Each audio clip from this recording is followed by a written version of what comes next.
brother. And police are advising anyone to not travel alone in the wake of the ongoing search for this killer. Julia, look, I know you're not happy about the move, but you have to trust me. This is what's best for our family. How many are there? Mom, Dad, couple girls. You just got a whole lot easier for us. Any luck on locating them boys? No, Sheriff. Let's go upstairs, get what we came for. Come on. Please, you don't have to. Get it. You've got to be kidding me. Good evening, ma'am. Is everything okay?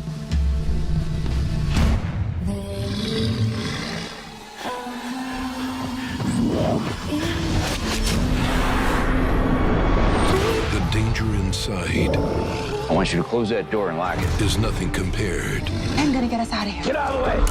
to the evil outside. Barricade all the windows. Nobody else is coming. How much gas you got in that truck? Thomas Jane, Jay Mohr, Sean Patrick Flannery, Katrina Bowden. It got inside.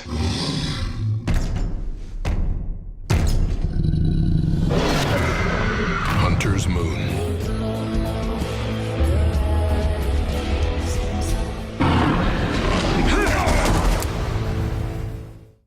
You're in your car.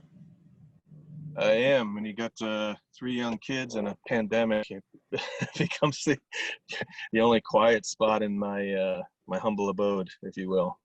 Yeah, no, I hear you. I hear you. So everything going okay though? Yeah.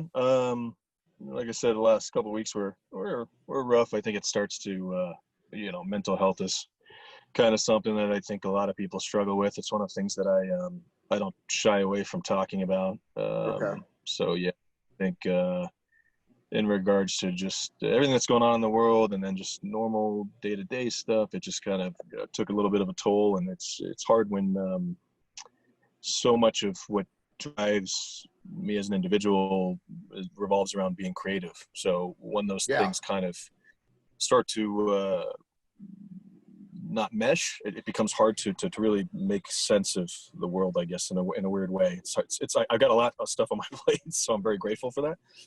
It just becomes hard to put that into some kind of movement. Some of these days it's like, and you can't go anywhere. I have 3 kids that I'm really grateful for as well, but it's like I live in a smaller apartment, so it's all or nothing. Everything is 0 to 60, and so the days that they don't make sense, it's But I'm feeling a lot better. I've got a lot of stuff. Like I said, I've been blessed. Actually, interesting enough, during all this pandemic stuff, I'm in a much better. I'm appreciative, and I'm in a better spot than a lot of people are. So just pushing through, my man, pushing through. Well, let's talk about that. I mean, you have work while this is going on. Is that what you're getting at? Yeah, when all this kind of hit, I was actually in Armenia filming a television show. Right. And so, yeah, I've been, since I've gotten back, when did I get back? Like towards the end of March, that all the post is happening in Armenia as well. So I've just been working remotely in regards to notes to the first 8 episodes of the show, which the first one will air on July 9th on PopStar TV, which is a streaming service, which I'm really excited about. So the first season will be 8 episodes, and we have those in the can, and that's been keeping me busy. And then I've had a couple of ghost jobs that I do a lot of ghost writing. I've been doing that for maybe the last 6 or 7 years, and then I have a rewrite that I was doing for Hannibal Pictures, which is out to cast now. So I've been working on. I was doing a rewrite for Johnny Martin, who was the director of Hangman. That's how I know Johnny. On a movie that he's doing with Hannibal.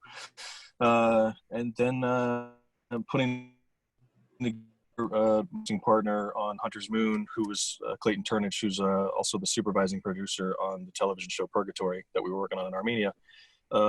We're putting together, and you're the first person we're talking about this, so this is exclusive. I don't know if that means anything, cool. But we're putting together a production company that's a creative co-op called More Than a Handful Productions, what we're doing is aligning ourselves. We're working with inktip.com. I don't know if you're familiar with Inktip. No, not It's yet. a web.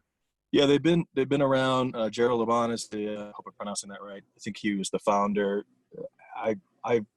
I've been on both sides with Inktip. I was, as you know, you can post your stuff on there as a writer. So I want to say about 15, 16 years ago is when I became familiar with the company. Okay. But we partnered up with them. Clay and I collectively know enough filmmakers that are kind of in that same boat that we are, who have produced something, who have directed something, and they're up and coming. So what we did is we've collaborated with 4 other filmmakers, myself being the 5th. And each of the filmmakers is partnered up with a writer that they've found a script on Inktip. And so we're going to put together a slate with 5 films to film during this crazy time that we're doing right now. But it's a creative co-op in regards to the fact that all of the filmmakers that are involved, we're going to lean on one another, the stuff that we've learned through our individual productions and collectively put together and push forward, because each of the filmmakers has a different kind of background. And we've really lucked out. All 5 films are unique, but also the parameters that what we're looking for are set up for pandemic. They're contained, smaller casts, basically looking at the guidelines that have been put out from SAG and IATSE and all that in regards to using smaller crews and all that thing. So all of that was put into play, the box that I kind of put these filmmakers in, along with Clay, to find scripts that would fit this criteria. And we were able to find, we have a horror film, sci-fi, we have this really cool David Lynch-esque drama that's pretty fantastic. We have a basic thriller, not say basic, but, and then a sci-fi thriller. So each of the films is unique, which is interesting because they're all in a small kind of box. And the concern initially was like, how do we make sure that we don't have 5 films that look identical, so that if we're talking to distributors. So we've been working on that. There's a lot of work that goes involved with that, and that's been kind of creating. It's been feeding my soul in regards to something big picture that I can kind of do when it seems like nothing else is happening, I guess, if you will. Gotcha. Yeah. So this is going to be for, you said Inkspot? No, Inktip, inktip.com. Inktip, sorry. That's okay. That's where the writers come from. That's a website where any screenwriter can, put their material up, and producers on the other side can look for certain things, and you can put in search criteria. So we partnered up with them, and we're talking to distributors now and some financiers, and then we'll put on a press release shortly here in regards to the filmmakers they're paired up with the scripts, and ideally would like to have a couple of boxes checked before the press release comes out. But we're getting some traction on it. I think it's going to be kind of, the idea is to films back to back to back to back, using similar below the line crew, and just kind of subbing out the filmmaker and director of photography, and then that way there we're limiting exposure with everything that's going on, and also keep giving people work. I mean, a lot of people are stressed right now, so anything that we can kind of do big picture to give back is this is something that we're kind of trying to do, not only creatively for ourselves, but also, I mean, there's a lot of great people in the film industry that are really hurting right now. And, I wish that was the case. So. Got it. Okay, cool. I mean, so you're going to be you're involved in producing all 5, is what you said, correct? Yeah. So Clay and I will basically shepherd all 5 of the projects. I will step behind the camera and direct one of 5. I'm working with the writer now, but ultimately the goal is for us to kind of set up a standard and a structure for this co-op, so that the first 5 for this year, the goal is to get them all in post, at least in the can, before the end of the year, if possible. Every day is different, so it's hard to tell if that's going to actually happen, but that's our goal. And then set up the standard in regards for what our expectations are, because these will be lower end budget wise, but something that is commercially viable and that we can put our stamp on and put our names on. And the structure part of it is that we set up the foundation for this, so that next year this can continue either with or without us. We want to kind of, and to be fair, we're not the first set of filmmakers to kind of come up with this co-op idea. It's been done several times in Hollywood in the past. And for whatever reason, it worked in various successes. And a lot of times, I think the last thing that comes to mind, I think, was like the Sundance Kids that kind of came out of Sundance that tried to put together kind of a co-op with Fincher and those guys, but it never kind of came to fruition as far as I can remember. I think because all of their careers blew up, so they didn't really have time to kind of collaborate. And if that's the case here, where one or a couple of the filmmakers blow up, I would be happy that that's the outcome of this. But at the very least, it's chance, coming from a writing background, working with Inktip, it's a chance for up and coming writers as well. I'd like to kind of cultivate that as much as I can, to kind of make the experience, what I've been telling both the filmmaker and the writers, as well as Inktip, I'd like this experience to be how I would have hoped my experiences, both as a writer and a filmmaker, would have been. Because some of these, I have to look, this is first time writers, and some of it is filmmakers making their second film and learning from that. So there's a way that things could be, and they, unfortunately, a lot of times they're not. So how do we get that closer? Because filmmaking can be a lot of fun. It's a ton of work, but I think when it's fun, you get the better results. So that's what we're pushing for collectively. Got it. Okay, cool. And with regards to Purgatory, how did that start? And if you could tell, I guess, everybody a little bit about what it is. Yeah, so Purgatory comes from a company called ATI, which is out of Los Angeles. The owner of the company basically bought PopStar magazine a while back, and then kind of created PopStar TV. Wanted to come up with his own, and I'm paraphrasing a little bit here, and I'm sure he could do a much better job at explaining this than I could, but basically wanted to do his own online streaming service and put content together and kind of build that from the ground up. And so I've been in touch with ATI through Clayton Turnage, who's my producing partner on Hangman, Hunter's Moon, initially as a writer. They did a show last year called Death Squad that I kind of was hired at the last minute to kind of do a crash polish on the episodes before they started filming, like literally before they started filming. And then this go around, Clay approached me with Purgatory, which was originally an Armenian television show. So the idea being that they got the Armenian television show, adapted it into English, hired me to kind of write it. And a lot of Armenian television is telenovela-esque. So it's very soap opera.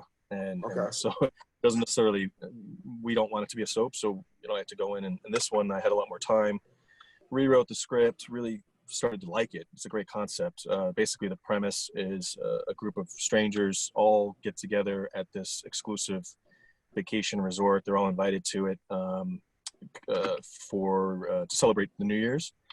And of course, there's some nefarious stuff in the background, and they end up getting trapped. And it ends up being a story of revenge. So it's a 16-episode television show that's been broken up into 8-episode 2 seasons. So once I started writing it, Clay was like, "Do you have any interest in directing this?" And I said, "Well, now I do. Now that I see what it is." So I was hired to go direct it, and we went out to Armenia, worked with a fantastic crew out there. The cast was partial Armenian cast, partial US, partial UK. So people flew in from US, UK, and then there was some Armenian local cast that as well. It's a show in English, and it's a revenge television show where a bunch of people get trapped down into this man-made cave, and it's things start to go awry. So it's very it's like a psychological thriller, I guess, if you will. So a lot of fun with it. And I'll send you the trailer. Trailer. That would be great. Yeah, we could put that in, included in too. So that would be great. Cool. What was the reasoning behind Armenia? Was it just because of that came from Armenia originally, or it was just cheaper? Well, the owner of ATI, David, my understanding is he has culturally he's I don't know if he's partial, if he's Armenian, or I'm not sure. I know he's done. He did a great documentary that tied in the Armenian side with Holocaust and anti-Semitism that I saw last year that he did with Montel Williams and Dean Cain as executive producers, interestingly enough. That was really well done. So I don't know if, I think he has some kind of ties to the Armenian people, if you will. And yeah, I think there's certain production reasons that working in Armenia, the creatively they've got a great up and coming making talent over there. But of course, like a lot of other places, it's, economically makes sense to film out there, I guess, is a way to look at it. And right now there's not, they're trying to build their film world in Armenia, but it's up and coming. So it's kind of an untapped potential, if you will. And the crew and I co-directed with a man named Hayek, who is an Armenian director, uber talented guy. And I was just blown away with the professionalism of the crew and the talent of the crew. I mean, we got there and so much pre-production work that it was like, I was blown away. It was just kind of like, wow, this is amazing. And also the people are just an amazing, warm, loving community. I actually really fell in love with Armenia as a whole. So I was appreciative of, I think it shows in the work. My expectations are high with anything, but looking at the trailer and then look at these episodes going like, wow, this is exceeding my expectations, which is always a pleasant surprise, I guess. I mean, we worked hard. I mean, we pushed. There was the days that we put in were intense, and the cast and the crew were just fantastic. I can't say enough. I know I'm gonna get credit for it, but it's one of these things where it's really a team collaboration, and I really firmly believe that, and I couldn't have done it with all of these people, and especially Hayek, because so big things from him moving forward as well. I'm just excited to see what he does next. Gotcha. Well, was there anything about filming there that you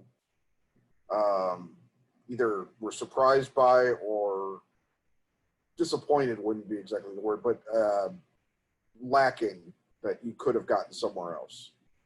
Yeah, I was really impressed with Artur and his team to what they were able to achieve in terms of lighting, very minimalistic and natural. Got into this man cave that we were shooting in.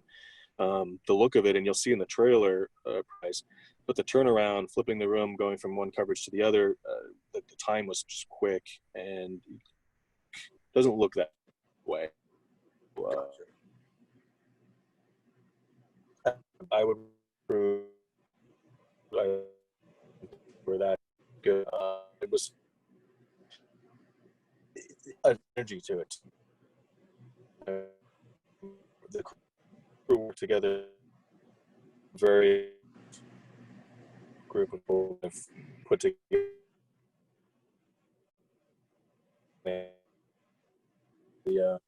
And then the episode airs on which app you can, or TV or your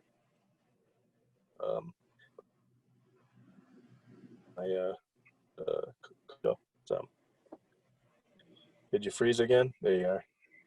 That's the one thing about these Zoom calls you kind of the last minute kind of just went out of it. It's wonky. Yeah, sorry, I don't know. It's I'm literally right below my internet router, so I think it's just these Zoom calls. I've done enough of them during this pandemic where there's no rhyme or reason to it. It'll start to tap out at some point. Yeah. So apologies. I was just saying, it premieres on July 9th on PopStar TV. So it's an app that you can get on a smart TV or on your laptop or pad or whatever. And it's also, you can watch it directly on the website. But I'll send you the trailer. Okay. Let me know your thoughts. Yeah, we'll do. Let's talk a little bit about Hunter's Moon and how that came about. Was that something you wrote initially on your own, or did somebody come to you with an idea, or how did that happen? So Hunter's Moon was originally called The Orchard. It was a script that I wrote prior to jumping in, both feet as a writer, right around when Hangman. I don't think Pacino had been cast at that point, but Hangman had started to really pick up some traction, and I at the time was running restaurants as a GM chef and working ridiculous amounts of hours, not getting a lot of writing done. And I had talked to my wife saying I think we should take this leap of faith. I think I should leave my quote unquote day job even though it was very well paying and certainly had some value in terms of being creative. And there were parts of the restaurant that I really enjoyed. But The Orchard was one of the first scripts that I wrote, because my commitment to myself, if I left the restaurant, because I was working 60, 70, 80-hour weeks, was to just put that amount of time into writing. If I were to literally leave. And it sounds insane, but for the first months, that's literally what I was doing. I would sit and I would write for 10 hours. I mean, just nonstop. I mean, it probably wasn't the healthiest thing to do, because I was chain smoking and drinking enough caffeine to kill a small horse. But I was cranking scripts. And The Orchard was one of them. And it was such a fun script. And at the time I was, Hangman was kind of being in development and doing a bunch of other stuff. Arnold Rifkin and I had lunch, and I had mentioned to him that I wanted to kind of direct. I think at this point, when I mentioned this, I think Hangman had come out at that point. And so he was talking to somebody, and he had said, do you have any scripts that you could do for, $1 million, $1.5 million, $2 million, somewhere in that wheelhouse? And I said, yeah, there's The Orchard. Let me send it to you. Let me know your thoughts. And that's kind of where that started. It was a really long road to get to the finish line, but that was the initial concept. And I owe a lot of credit to Christopher Sherman, who was another producing partner on the project, and who was my manager for years, and like family to me. He was really pushing me to direct as well, saying like, I know this is what you want. Let's kind of try to push. So that it was kind of a perfect storm. Chris was giving me that support and showing me something that I kind of knew, but kind of laying that out there. And then Arnold had presented the opportunity, and then I had hooked up with Clay through a mutual friend, and we got some financial backing. This is back in 2017. And then we went and started to shoot. We went to Kentucky. We started to shoot the film with the idea of filming as much as we could with the financing that we had, and then come back to LA, wrap the Kentucky vacation, come back with just needing to finish a partial of the movie, and cut together kind of a trailer, if you will, to kind of get some more financing. And in that whole thing, ended up that we had to do some recasting, some major recasting actually. And so that kind of put a big, giant, massive pause on the entire process. So the film kind of was stuck in limbo all the way until 2019. That's when we were able to get some more financing. We connected with the guys at Grindstone and the guys at Bleiberg, and through Bonded Media, were able to finish the financing and get Thomas Jane attached as the sheriff, which was part of the package. So, and then basically we reshot a massive amount of the film. There's not a lot of Kentucky left in the film, unfortunately, and meshed the two worlds together in 2019 and reshot. And we did like almost the entire script, I'm not going to lie to you, over 8 days outside of Los Angeles. And that's kind of how this all came together. And then working with guys over at Buffalo 8, which is one of the bonded companies.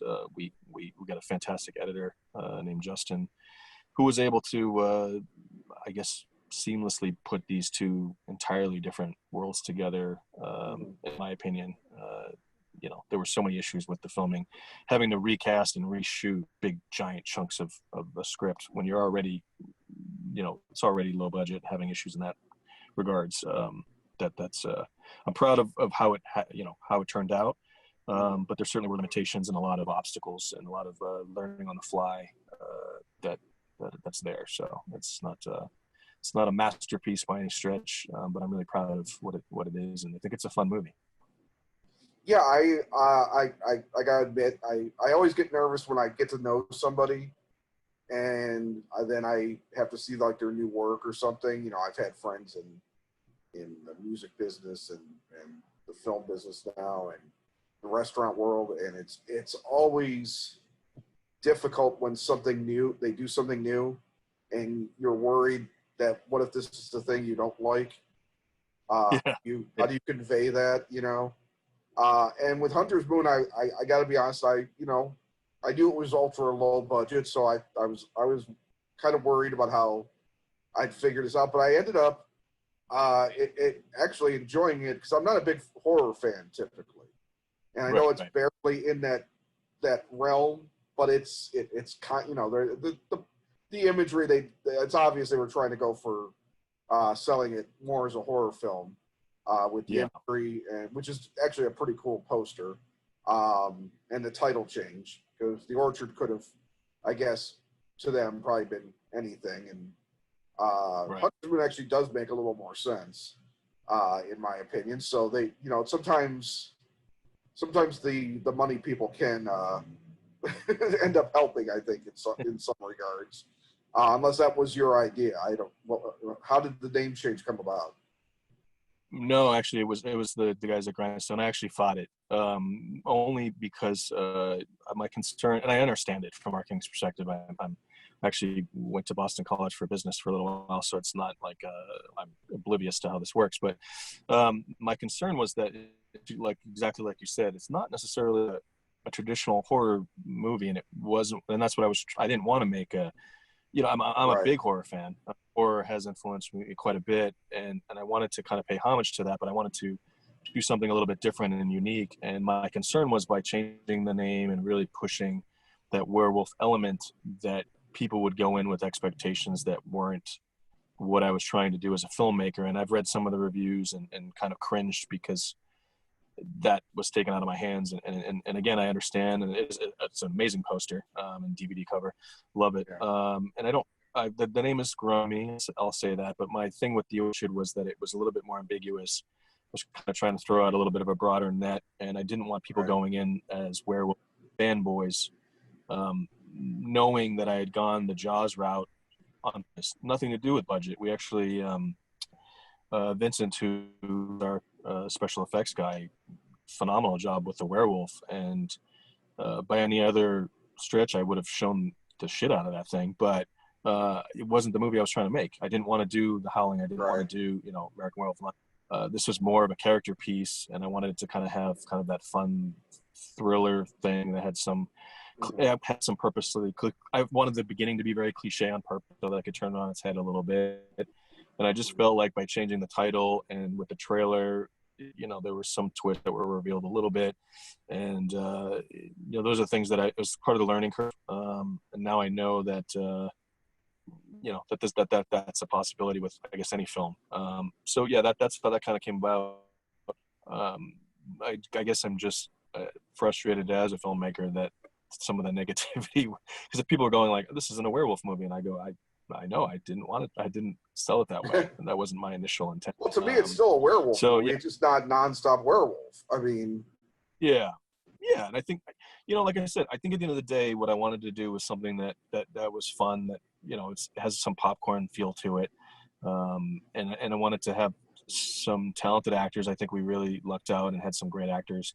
Really have some fun with it, and you know, at the end of the movie, you know, a lot of the response I'm getting is like, oh, I didn't know. Even Spencer Daniels, who plays Lenny, the Lenny character, when I first talked to him, was trying to get him to do the role. He was like, I got to be honest, I hated your script for the first, like, you know, 70, 80, 90 pages, because I just hated the character that you wanted me to play. And then you get the twist, and you're like, oh, okay. Like, and I go, that's kind of, I don't know if that's the best way to be a filmmaker or not, but that's kind of how I was writing in regards to, I wanted things to be a little bit different. And I think we were able to do that despite the restraints that we had. So that's kind of the long well, version that's of the, his take on it actually was, you know, it's one of those movies I wouldn't mind watching again now that I know how it goes, because I'd like to view it differently. Because I was like, as it was going, I'm like, okay, well, what exactly is going on here? right. And like, who exactly, you know, I knew there was a werewolf in there. I'm like, but who the hell is it? Like, you know, I didn't really get this. I'll be honest, and spoilers, I mean, ahead of time, I didn't get the sense, I'm not going to give actual huge spoilers, but who ended up being a werewolf genuinely surprised me, because I was like, that wasn't where my head was thinking. I was figuring it was going to be something completely off, you know, like out of the blue, like, you know, just something going on while these other things were happening. The fact that there's a reveal and you realize that there was a point to all of it, you know, made it even better. And that's so it's a rare movie to kind of take the last third of it and all of a sudden make the movie pretty awesome, because most movies end up falling apart at the last third. So you did Thanks. the most successful thing ever, which is to do the opposite. make the viewer kind of sit there and want to review what they saw to begin with, because they were being led in a direction that they didn't. And maybe it's me, maybe I'm gullible. I like watching almost any movie. I like being surprised. I do tend to not check out, but put that, unless something's really awful from the beginning, I tend to sit there and not criticize it from jump. I want to be, I throw myself into it, and I want to be entertained, and I want to be surprised. So things that maybe somebody could be sitting there, oh, this is going to happen, that's going to happen. Like, okay, but you're not, how do you enjoy anything if you're sitting there trying to guess what's happening? It's like, just go with it, you know? And the final third of the film really made me review in my head what happened the first 2/3, and it put a whole different spin on it. And I gotta say, I was actually genuinely happily surprised at how much I enjoyed it. Because like I said, I don't typically like horror films.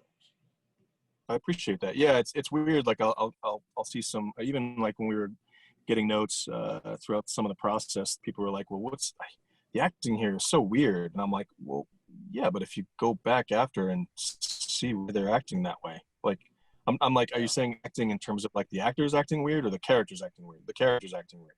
Well, yeah, there's a reason that the character's acting weird without giving it away. But, and you know, well, it's like frustrating because I don't understand what's going on. And it's like, okay, like, the point of filmmaking.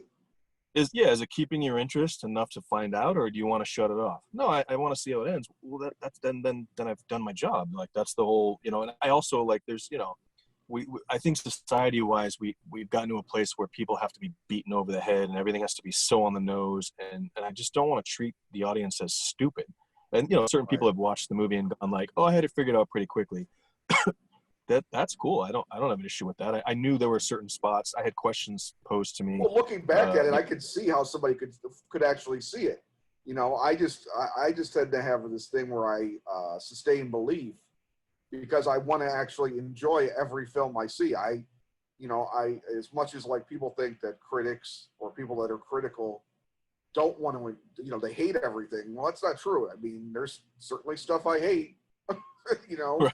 And there's certainly stuff I've hated from the minute it starts, and I'm like, this is not going to be good, and it just gets worse from there. But this was one where I was like, I was really curious. My only criticism, and it's a weird one because I'll admit, I know you're friends with them, and this just happened with Rod's film, The Outpost, where I never liked Orlando Bloom in anything, but I thought he was freaking awesome in The Outpost. And like I figure maybe sometimes people just need to take time to kind of get like to be, because he, you know, Orlando Bloom was a guy that got successful very young. Yeah. And so maybe he had to take time, and this is, you know, in my head perhaps, to get the chops to match the acclaim that he had gotten early. You know, because I mean, you know, good looking dude, you know, young and all that, girls go crazy, blah blah blah, and this is an odd juxtaposition because it's not exactly the same thing. But I have always been up and down on Jay Mohr, and I ended up liking him in this film. But there's that initial moment where he kind of flips out on his family that I still think, for whatever reason, I don't know how, and this is just me, and this is literally my only critique. It felt really odd, and maybe you could explain it, having written and directed it. It just felt, because he's so. It wasn't one of those, because, you know, like if he were the only one, if he were the werewolf, you know what I'm saying? Like, I would get like that would be a symbol of him keeping his anger in or whatever, and I suppose it was. But it felt, and again, you know, low budget, I get it. You're not going to do 30 takes of a scene. You know, if you think you got it right, you know, sometimes I'm over talking here, but what do you think about that scene I'm talking about in the beginning at the grocery store? Yeah, I mean, I guess I look at it differently. Kind of comparing it, I guess, to kind of the animal kingdom, if you will, where, you know, he's the head lion, and you know, spoiler alert. He, you know, when they're in the motel room, and she says, "Now, how are you feeling?" And he's like, "Better, much better." I think, you know, in between it to being kind of, and this is a ridiculous analogy, but being hangry. It's like he's literally getting to that point where his I can see his anger is, and I think he's probably the more, I don't want to say dominant, because the he's the head of the household, you know, the king lion, if you will. So I think this is something that they're as a family unit, they're somewhat familiar with. You know, when it comes time to dinner, just be careful around dad until he eats. But also I wanted it to kind of be enough where it's so weird, people are going like, what in the hell? Like, that was the thing where it's a relatively quick movie. So like the whole thing is like, when people are going like, what just happened? And then by the time you're trying to process that, there's something else that's thrown in your face, and you're either going, what the hell just happened? Or you're distracted and you're going in that thing.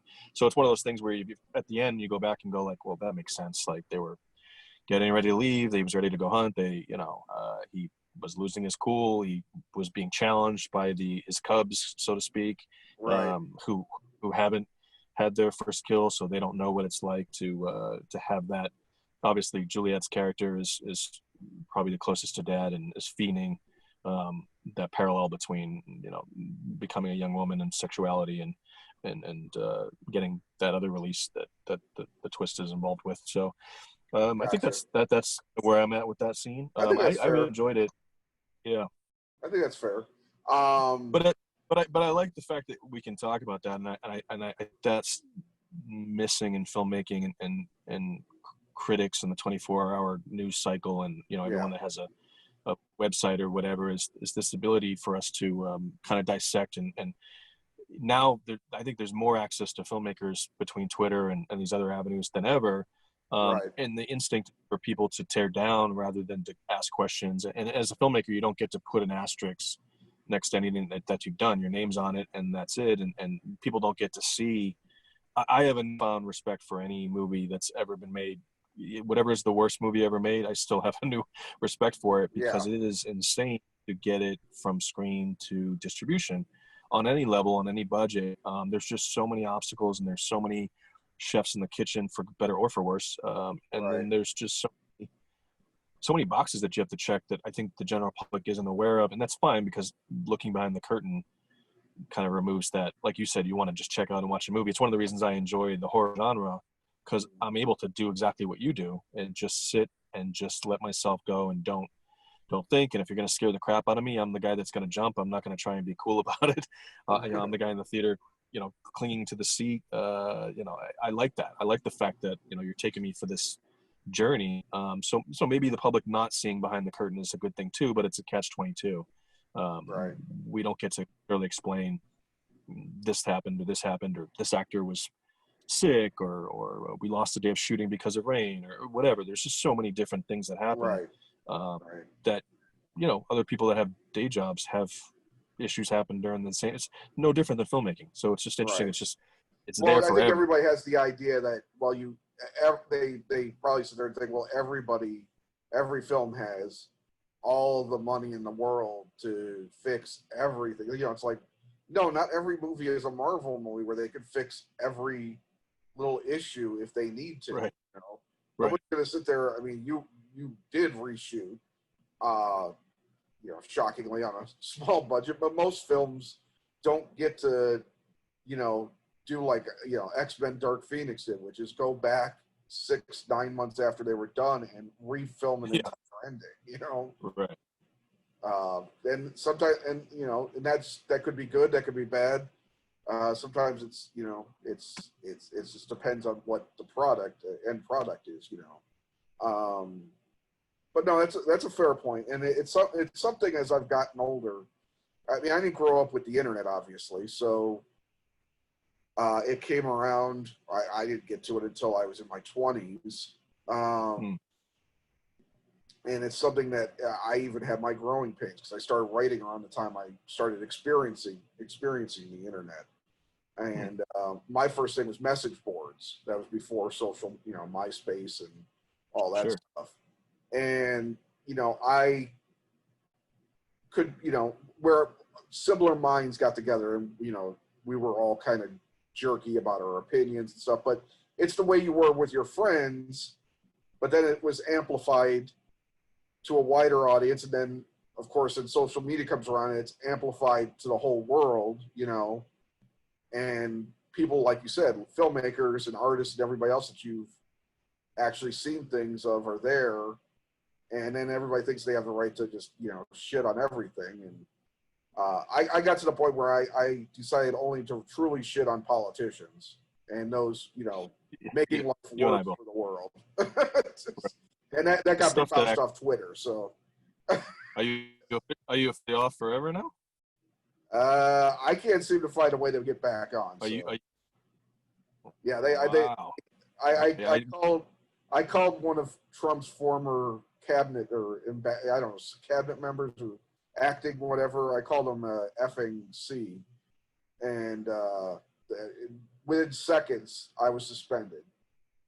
Yeah, what I noticed, because I go on my tangents for politicians as well, on Twitter, if you use the F word back to back a few times with people that have blue check marks in particular and political figures, it dings me every time. I usually get the temporary suspension, but I notice it's when I'll have like 5 tweets that are like F this, that, F this, that, and it's always to these politicians. Twitter immediately, boom, knock it off. And then I usually stop. But, you know, I've gone back and forth with that because I went and I cleaned up my Twitter and got rid of all that stuff. But then I realized, you know, sitting here with 3 young kids and pandemic that we're going through, that like, I have a career that I, you know, starting to take off a little bit. And I realized that people from both sides of the political spectrum I'd want to see my movies, but I also don't, as a father and as a human being, I don't want to stifle my voice when things are so fucking ridiculous that like, and I know these politicians aren't looking at my tweets. I'm not that stupid, but to your point, getting back to the message boards and Reddit and all those things like that, I think fans should be able to have an opinion. I just think we've gotten to this place where everything is just so negative. I mean, people, I mean, look at a thread about Star Wars. I mean, it's just insane. Right. People are I'm a big Star Wars fan. I'm wearing a Chewbacca shirt. Nice. And I had to stop engaging with Star Wars fans after a while because they were making me nuts. I mean, you know, so the whole thing, you know, what it does, what it should be doing is that, and maybe this is a parenting thing, it's a new thing for parents to have to really deal with, is how to behave, not just in person, but online. Now, I think it's because of the anonymity or, you know, the fact that you're here and somebody else is in wherever, that it's, you know, it's all, you know, it's no big deal, but, you know, there are repercussions. And quite frankly, ever since I got kicked off Twitter, I've missed some of it, but I don't miss it as much as I thought I would.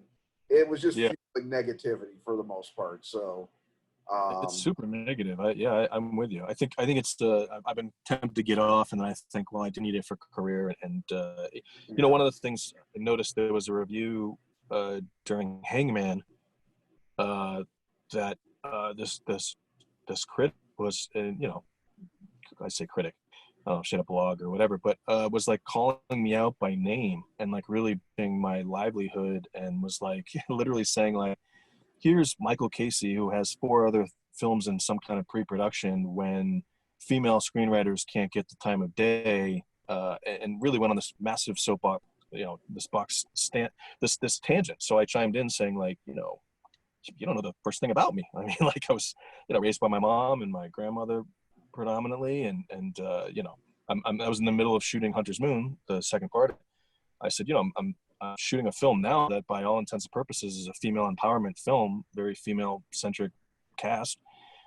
Come to set. To me, your review reads like someone that's never been on set. Why don't you come to set, meet me, and then you can kind of see, because everything that you're saying about female screenwriters, I'm for. I think we need minorities in general, whether that's female or minority by race. I'm all for, but to attack me personally in a review for a film that I wrote that I didn't even direct, I just was like outraged. And blasting you for having a career is just odd. It's like, well, okay, it's not his fault that he wants to work and he's got work. It's a larger,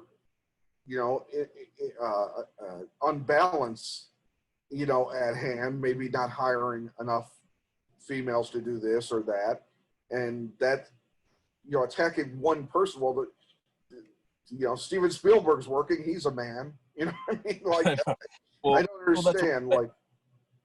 She ended up blocking me, but I had said, like, I get that. Not surprising. Yeah, I said, I get that you have, a narrative that you really want to push here. So I think you've kind of convoluted. You've tried to do a review, which shows me I don't think that you've been on a film set, because you're giving the writers way too much credit, first of all, on how a film turns out, which, that's in itself. I think if you want to review a film, at least show up on the film set and realize how films are actually made, so it puts you in another perspective. But also, I mean, you're attacking my livelihood. I have a family, and I've been working. I've been doing this for 20 some odd years. It's not like, Hangman came out when I was 16 years old. I mean, I'm 41 right now. So I worked my ass off, sacrificed and pushed and learned and all these things. I don't carry, there's not a resume attached to my forehead or an asterisk on Hangman on shows like it, but it took how long it took Hangman to get made, and all the different actors that went involved with that, and the different directors and the countless rewrites and the hours and everything that went into that. People don't see that. And so, it's like when you go to a restaurant, again, I've worked in restaurants and ran them, so I can appreciate this. It's like, I can always tell when someone's never worked in the service industry by how they are reacting when something doesn't go their way, even if they're right at a restaurant. People don't get pain, and that's society as a whole right now. If you don't like a movie, that's fine. No filmmaker can make a movie to appease everybody. It's just not going to happen, and it's not how art should be. It's the same thing with like a painting or music or whatever. There's other filmmakers, there's other movies, there's other music, there's other artists, painting, whatever. Find what piques your interest. If that's your opinion, then by all means give it. But this notion of like having to throw up out there everything, and some of the reviews on Hunter's Moon or Hangman, I would look at the other reviews and there would be nothing but negative reviews. And it's like, all right, you hate everything. So like, how are you serving society by like, what does that do? That means you don't like anything. I mean, the whole thing with Rotten Tomatoes, it's a great concept in general, but when it shows like this many negative reviewers, and then I'm looking at who the reviewers are, I'm like, I could be a reviewer, I guess, if that's the case. And with all due respect, it's like, no, there's not. The days of, I grew up loving Roger Ebert, and me too. Ebert. As the guy, and sure, they could slam shit, and people were up in arms back then about the thumbs up and down, but compared to now, it's like, they were positively, they were effusive about almost everything, even something they didn't like. I mean, the fact is, like, a lot of times you were still getting publicity that you wouldn't anywhere else. And they did the I hated it, the worst of the year. And I know a lot of you guys, and I'm a creative type too, from, doing different things in my life. Sometimes are a little iffy on you and I went back and forth. You and I went on that list of the I hate the worst list. I get. I get the feeling, but I also think there's a certain glee in trashing stuff sometimes too. But I think when it comes to being used as an attack, like, say you make a political statement of some sort, you know, say Black Lives Matter or, you know, whatever, and somebody goes at you, oh yeah, you know, whatever, your film sucks because this sucked and that sucked, and you know, like, it's like, okay, it's one thing to say like you didn't like a movie, but to sit there and then bang you out and then to slam you, it's, I don't know, it's a lack of decorum is really what it is. You know, it's when you don't like something. Well, it's Robert De Niro. I mean, that's what he's going through right now. I mean, anybody who supports Trump hates Robert De Niro right now. It's like, I just think that's the most asinine position I've ever heard in my life. I mean, it's the same on the other end of the spectrum. I guess James Woods would be, there's less on the other side to think about, but you know, James, for me to say, as a person, I wouldn't break bread with James Woods, but I mean, he's been in some great movies. I would still watch his movies. Yeah. Yeah. So you know, this whole idea of like, you know, I'm never gonna watch this person, or I'm never gonna. It's the same thing with I'm never gonna follow football because people are kneeling. I just don't. Life is way too short for that, and I just don't. I think it's realist that like you're not watching football to say you're supporting someone's political views. Like that's not. You're watching football to be entertained, and they're using their vehicle to push what's important to them, and they have that right, and they have that platform. It's the same thing, you know, these award shows where people are like, oh, just shut up and get the awards. Well, when something is so weighing on somebody, how do you expect them to do that? And they also, you know, I saw someone criticizing Leonardo DiCaprio the other day for his charities in regards to the environment. Well, how many private jets does he fly on? It's like, well, he's been an advocate for the environment for what, 25 years? I mean, it's like of course he flies on private jets. I mean, how can Leonardo DiCaprio fly on JetBlue? Right. He's not gonna be a coach. He can't, because he literally can't. No way he can do it. Right. Just wouldn't happen. It's the same reason that you know, Donald Trump's not flying on JetBlue either, even before he was president. You just can't. There's certain ways. That's how society is. But this whole discrediting an entire person's work because of something you don't agree with, I just can't. I try not to, a small hypocrisy. Yeah. Yeah. So, you know, so here we are. It's, you know, I'm curious just to see how filmmaking in general, and independent film in particular, pushes forward with everything that's happening now. So I don't know. I mean, it's getting harder and harder, and I feel like maybe we took for granted some of the things that as a society in terms of entertainment prior to all this. So I you know, look at everything that everyone's doing now. Netflix, Amazon, music, and reading books and painting, and that's literally everyone's day now, because that's what we have to do while we stay inside. Right. So maybe it will change. I don't know. We'll see how that plays. I'm with you on Twitter. Maybe I should get off. It's just gets me frustrated in the middle of the night more than anything else. Well, I mean, I didn't make the conscious effort to. I got booted, and I'm just feeling. You got pushed. Yeah, I got pushed. You got pushed. Yeah. Yeah, it's fine by me.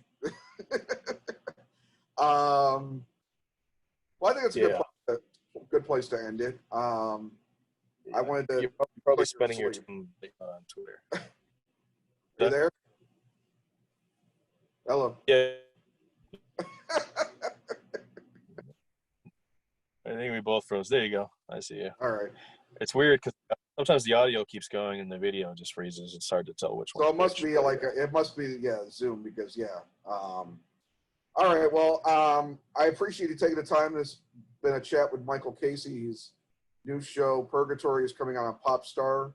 Hunter's Moon is now available where basically ever you get movies, like, you know, for rental or however. It's not streaming anymore right now, is it? It's still just on video on demand. Yeah, you can get it on Amazon, iTunes, Fandango, Redbox. You can get the DVD from, you know, again, Amazon, Walmart, Target, all those places. I'm not sure what the next step will be, or whether it's you know, cable. That's the next evolution of the distribution that I'm not privy to, but I'm sure they'll yeah.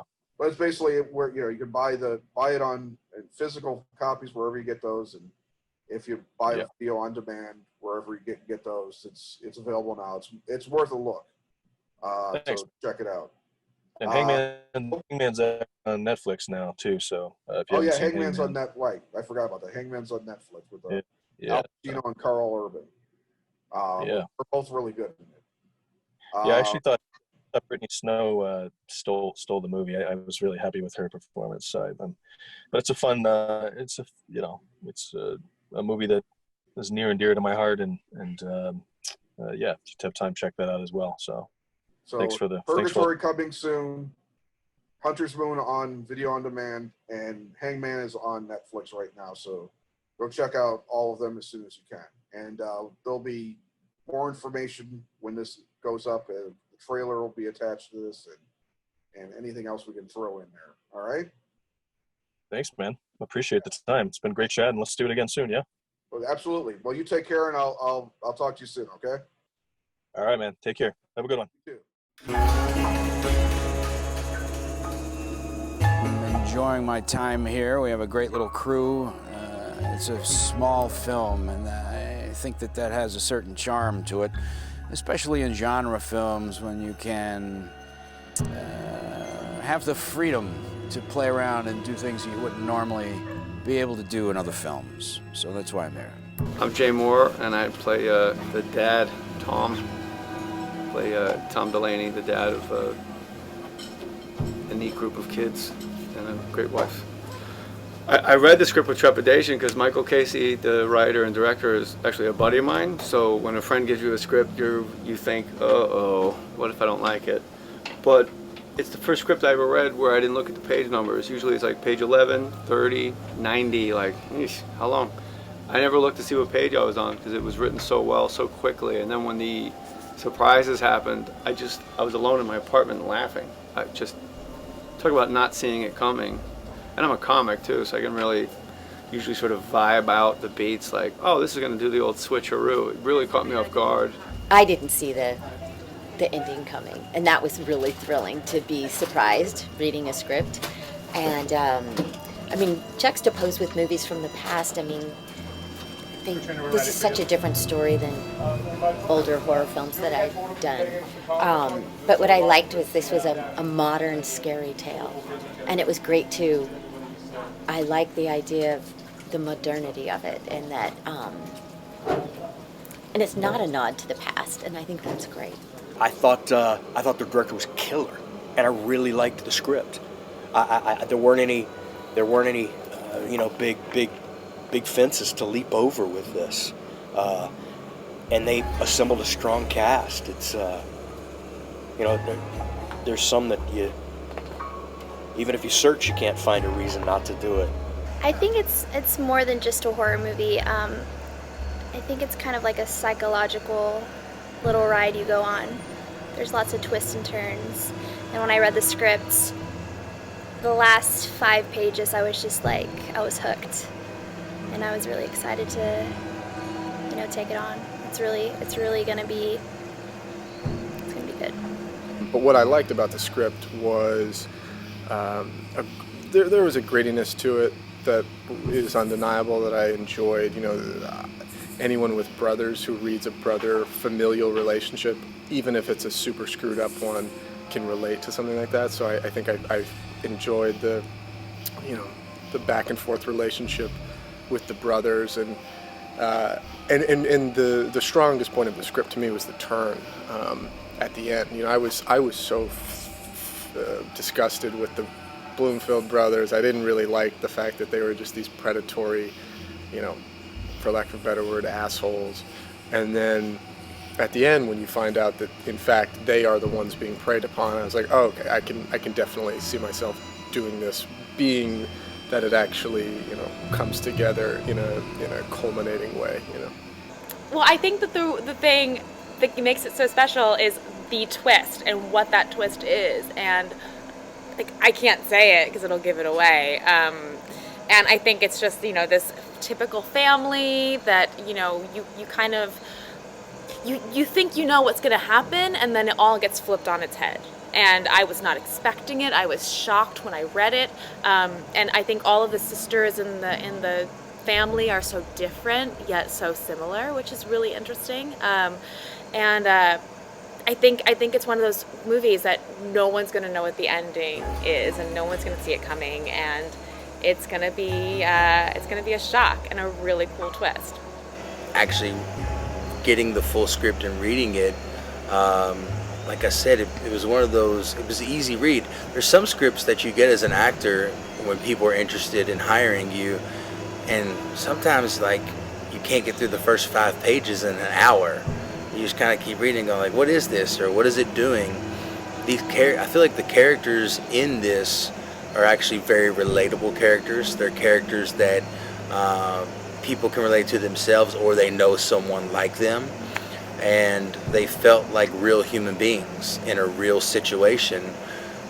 And then you add the sort of supernatural element to it, and when that twist comes, I remember telling Michael, I said, you know, the thing that wowed me was the fact that, like, I pride myself on someone who, you know, can do really good script analysis, and you can usually see things coming, and I really didn't see it coming. I was like, oh, that's what happens. And then when that happened, it made me have to go back and read it a second time and go, oh yeah, you know.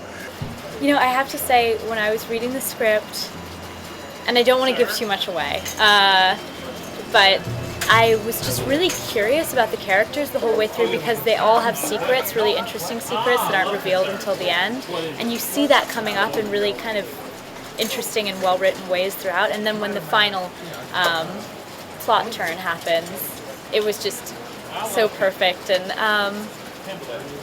again, I don't want to say too much about it, but it really, to me, it felt sort of like a really interesting and somewhat feminist twist on a typical horror film that seems so sort of like exploitative from the setup. So I really loved that and was drawn to that idea. Something that stands out in this film, honestly, it's the ending, the twist. You know, the first time I read it, I didn't see it coming, and it's not your typical horror thriller, and I think that's what makes it exciting.